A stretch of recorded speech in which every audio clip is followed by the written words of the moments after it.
Sir இப்போ மக்கள் தெரிஞ்சுக்க வேண்டிய கேள்வி என்ன அப்படின்னா, ஒருத்தவங்க வந்து இன்சூரன்ஸ் போட்டிருக்கிறாங்க, ஆனால் நாமினி வந்து வைக்கல அப்படின்னா, அவங்க இறந்த பின்னாடி அந்த இன்சூரன்ஸ் தொகை யாருக்கு சார் போகும்? இந்த கேள்வி யாருக்கு அப்படின்னா, அந்த இன்சூரன்ஸ் பற்றி பெரும்பாலும் தெரியாதவங்களுக்கு. அந்த பணத்தை வந்து எப்படி எடுக்கிறதுன்றது தெரியாதவங்களுக்கு தான். ரொம்ப எக்ஸ்பர்ட்டுக்கு இது கிடையாது. ஏன்னா இது வந்து நம்ம ரொம்ப எளிமையாக அதை சொல்கிறோம். பொதுவாக நான் சொல்கிறது என்னென்னா, ஒரு நாமினி அப்படின்னா என்னென்னா, இவர் இறந்ததுக்கப்புறமா அந்த இன்சூரன்ஸில் யாருக்கு அது போய் சேரணுமோ அதை நாமினி அப்படின்னு அவங்களுடைய பேரை குறிப்பிட்டு அவங்களுடைய டேட் ஆஃப் பர்த் மற்ற டீட்டெயிலாம் கொடுத்துருவாங்க. அப்போ இவர் இறந்துட்டார் இன்சூரன்ஸில் அப்படின்னா இன்சூரன்ஸு அந்த அமௌண்ட் வரும் இல்லையா, அந்த அமௌண்ட் வந்து இந்த சம்மந்தப்பட்ட நபருக்கு வந்து போகும். ஓகே, வாரிசு அதில் எத்தனை பேர் வேணால் இருக்கலாம், ஆனால் அது அவங்க தான் வந்து அந்த நாமினின்னு அழைக்கப்படுவாங்க. சார் இப்போ வந்து ஒருவேளை அவங்க அண்டர் 18 இருந்தாங்க அப்படின்னா அந்த காசு வந்து அம்மாட்ட போகுமா இல்லை எங்கே சார் போய் சேரும்? அண்டர் 18னா அண்டர் 18 உள்ள அவங்களுக்கு தான் வந்து காசு போகும். அவங்களுக்கு ஒரு பேங்க் அக்கௌண்ட் ஓப்பன் பண்ணி அது வந்து மைனர் அக்கௌண்ட்டாக இருக்கும். அதை அந்த மைனர் தான் வந்து அதை வச்சுருக்கணும். பட் அவங்களால விட்ரா பண்ண முடியாது. 18 வயசுக்கு அப்புறமா அதை அவங்க எடுத்துக்க முடியும். சப்போஸ் ஏதாவது குடும்ப செலவுக்கு வேணும்னா அதுக்கு தனியாக வந்து நமக்கு ஒரு லெங்தி லீகல் ப்ரொசீஜர் இருக்குது. அந்த குழந்தையோடைய கார்டியன்ஷிப் எடுத்து அவங்க சொத்துக்களை பராமரிக்கிறதுக்கெலாம் வந்து தனியாக அந்த கார்டியன்ஷிப்பை வாங்கி அதுக்கப்புறம் அந்த தாயோ இல்லை சம்மந்தப்பட்ட வேறு யாராவது ஒருத்தவங்க அது பண்ண முடியும். அது ஒரு லெங்தி லீகல் ப்ராசஸ்.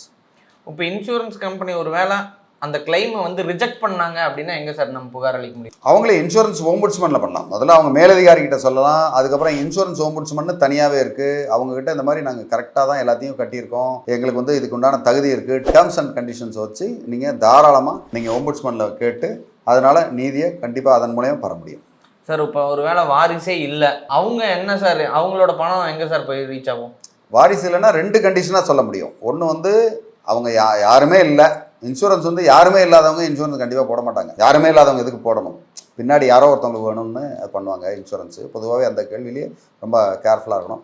இல்லை வேறு ஏதாவது மல்டிபிள் ஆகும், எனக்கு வந்து இந்த அமௌண்ட் இவ்வளோ போடுறேன், எனக்கு வந்து நிறைய வேணுன்றதுக்காக கூட ஒரு சில பேர் போடுவாங்க. அதை ஒரு இன்வெஸ்ட்மெண்ட் மாதிரி கூட போடுவாங்க. அந்த மாதிரி இருக்கும் பட்சத்தில் அந்த 2ஆம் நிலை வாரிசு வருவாங்க. எப்படின்னா இவங்க கூட பிறந்த அண்ணன் தம்பி, மனைவி கூட பிறந்த அண்ணன் தம்பி, அந்த மாதிரி வாரிசுகள் வருவாங்க. அவங்க அண்ணன் தம்பி அவங்க பிள்ளைங்க அப்படின்னு வரும்போது அவங்க வாரிசுன்னு அதை கிளைம் பண்ணிக்க முடியும். அதில் வந்து நிறைய பேர் வாரிசாக வருவாங்க. அப்படி யாருன்னா இவர் கூட பிறந்த சகோதர சகோதரிகள் அவங்க பிள்ளைங்க அந்த மாதிரி வருவாங்க. சகோதர சகோதரி முதல்ல வருவாங்க.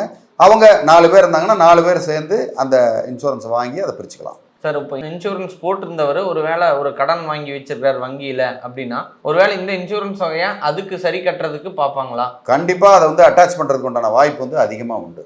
இன்சூரன்ஸு பல நேரங்களில் வந்து இந்த மாதிரி இறந்து போயிட்டாங்க, கடன் அடைக்க முடியலன்னா அதை எடுக்கிறதுக்கு கூட இன்சூரன்ஸ் நிறையா இருக்குது. அதனால் அதை வந்து பயன்படுத்திக்கப்படும். ரைட்டு.